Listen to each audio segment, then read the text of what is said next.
Before scanning or copying from an HP DeskJet 3700 series printer, you must properly load your document or photo into the scanner. First, power on the printer. If making a copy, load the type of paper you want to print on into the input tray. Load the photo or document you want to scan or copy into the scanner, print side up. Make sure the edge of the document or photo is straight and flush against the paper guide on the right side of the scanner.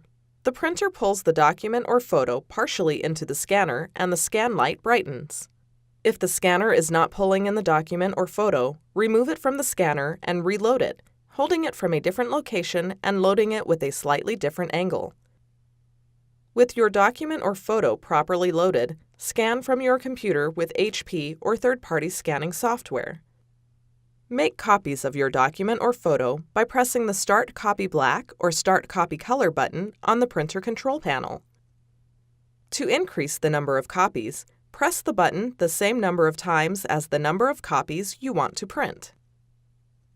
The printer scans your document or photo and prints the copy.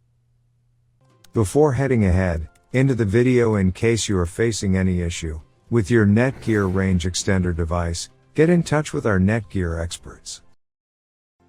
Thanks for watching, and don't forget to smash that like button and hit the subscribe button so that you don't miss any of our videos, and in the case face any problem, get in touch with the experts.